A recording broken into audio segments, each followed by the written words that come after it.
My argument is this: we're really just battling one problem. America is a tale of two cities. One, the majority. One, the minority. The last 3 months exposed these parallel Americas.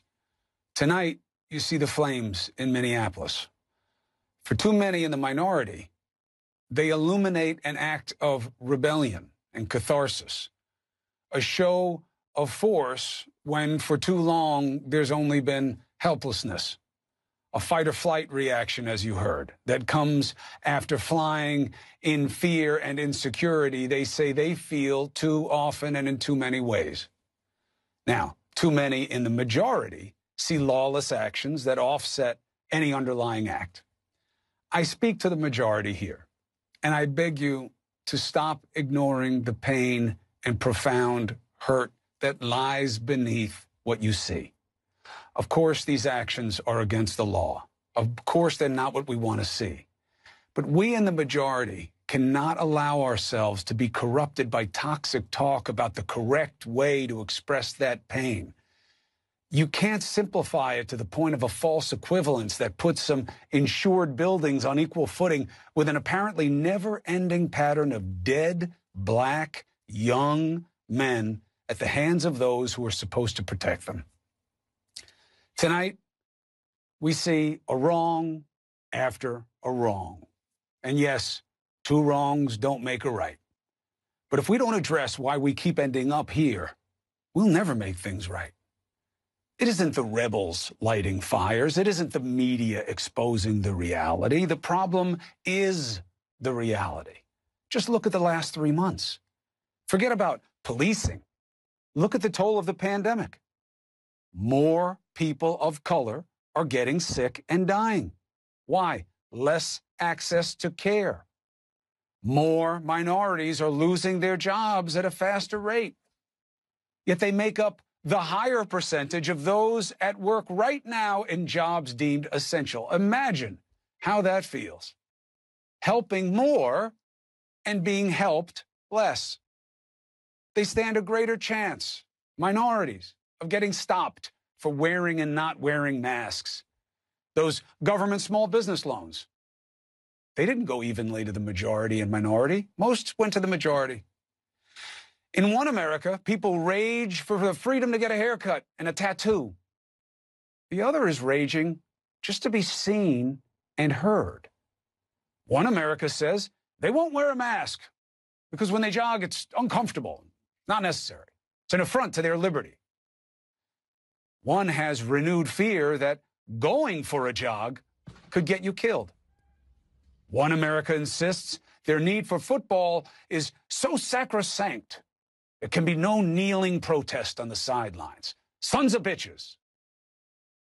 But is not outraged by a cop kneeling on this man's neck? Doesn't make it okay to riot, says the majority. But doesn't it depend why it's happening? A riot in Boston Harbor started the fight that amounted to America. Cities burned across the continent in 1968, again at Stonewall. In each of those cases, it was the minority manifesting a desperate plea to be heard and for change, just like now. A friend of mine, celebrated American and African American, asked me in a broken voice, why doesn't America love us? Why do they do this to us? And he wasn't just talking about this latest case, he was talking about all of it. And by America, he meant me. He meant you, the white majority. And you can listen to those who put it on the minorities. Violent, outrageous, lazy, they hate the majority, they don't comply with the police, they are the tyrants, look what they're doing in the streets.